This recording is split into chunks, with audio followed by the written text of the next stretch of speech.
Dans un village lointain de la savane africaine, sous le ciel étoilé et le chant des criquets, vivait un homme nommé Amadou.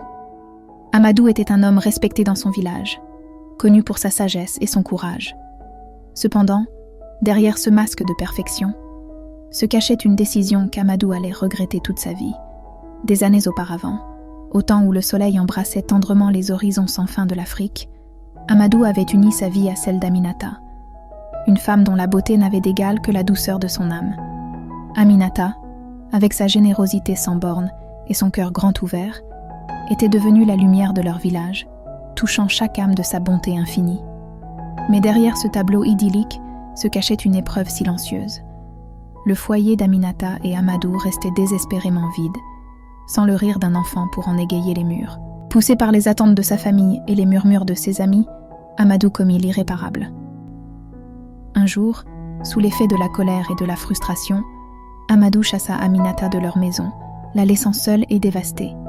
Elle quitta le village sans un mot, disparaissant comme une ombre au petit matin. Les années passèrent, et la vie d'Amadou changea radicalement. Il épousa une autre femme, qui lui donna les enfants tant désirés. Mais, malgré cette nouvelle vie, un vide demeurait dans son cœur. Les rires de ses enfants ne pouvaient combler le silence laissé par Aminata. Les saisons se succédèrent, et la fortune d'Amadou commença à décliner. Les récoltes échouaient année après année, et une maladie mystérieuse toucha son bétail. Les villageois commencèrent à murmurer, certains évoquant le mauvais karma pour avoir maltraité Aminata. Rongé par le remords, Amadou se lança dans un long voyage à la recherche d'Aminata, espérant trouver la rédemption et la paix. Après de longues recherches, il trouva Aminata dans un village éloigné, mais la scène devant lui était loin de ce qu'il avait imaginé. Aminata résidait dans une somptueuse demeure, ceinte de jardins verdoyants et florissants. Avec son nouveau mari, elle avait travaillé dur, mettant à profit son intelligence et sa détermination. Ensemble, ils avaient bâti une richesse impressionnante, devenant des figures respectées et prospères dans leur communauté. Heureuse, entourée d'un mari aimant et de leurs enfants rieurs qui s'ébattaient dans la cour, Aminata incarnait l'image du succès et de l'épanouissement. Amadou, dissimulé à une certaine distance, contemplait la vie qu'il avait perdue, celle qu'il aurait pu partager avec Aminata. Avec le cœur lourd, Amadou s'approcha de la porte d'Aminata. Lorsqu'elle le vit, son visage afficha une surprise mêlée de tristesse. Amadou tomba à genoux, les larmes aux yeux, implorant son pardon pour les douleurs passées. Aminata, avec la grâce qui la caractérisait toujours, offrit son pardon, mais elle lui expliqua que leur vie avait pris des chemins différents et que le bonheur qu'elle avait trouvé était le fruit de ses propres luttes et de sa résilience. Amadou retourna dans son village, l'esprit transformé par ceux qu'il avait vus. Il réalisa que le bonheur véritable vient de la capacité à reconnaître les erreurs et à apprendre d'elles. Sous son initiative, le village se reconstruisit, inspiré par l'histoire de sa transformation et par la prospérité qu'Aminata avait trouvée grâce à sa force intérieure. Face à cette réalité, Amadou comprit la leçon la plus dure. Il avait perdu l'irremplaçable.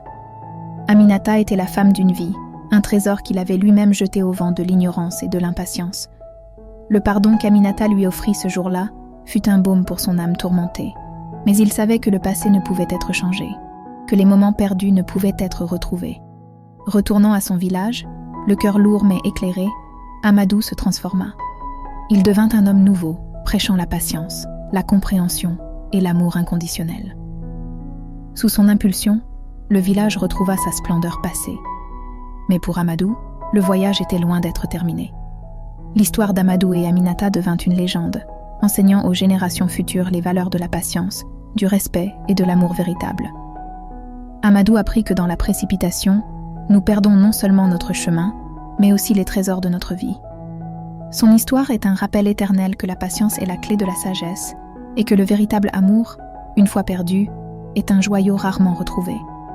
Il prit soin de sa famille avec un amour renouvelé, veillant à ne jamais oublier l'importance de la compassion, du pardon et de l'acceptation.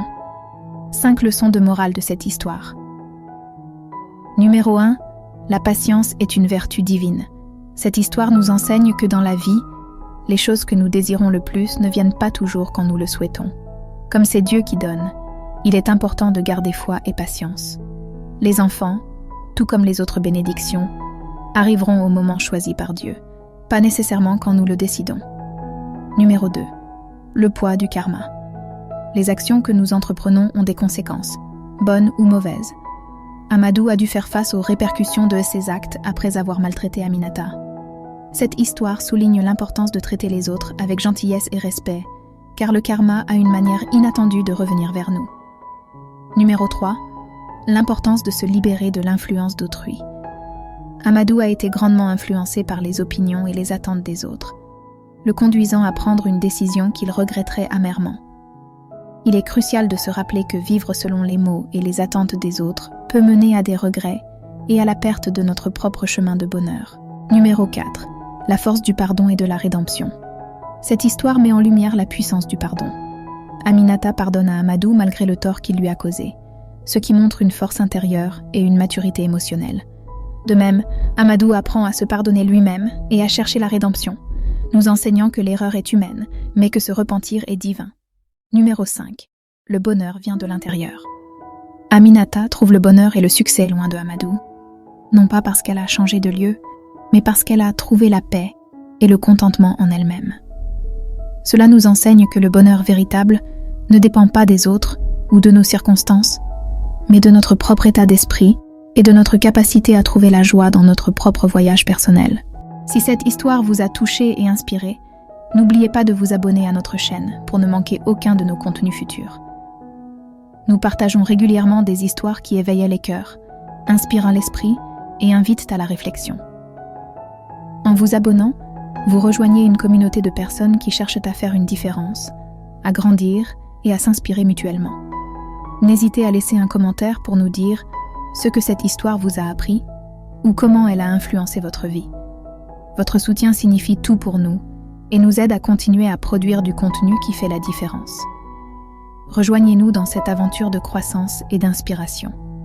Cliquez sur le bouton s'abonner et activez la cloche de notification pour ne jamais rater nos nouvelles publications. Ensemble, construisons une communauté de positivité et de changement. Merci pour votre soutien et souvenez-vous, chaque histoire a le pouvoir de changer une vie. Quelle sera la vôtre ?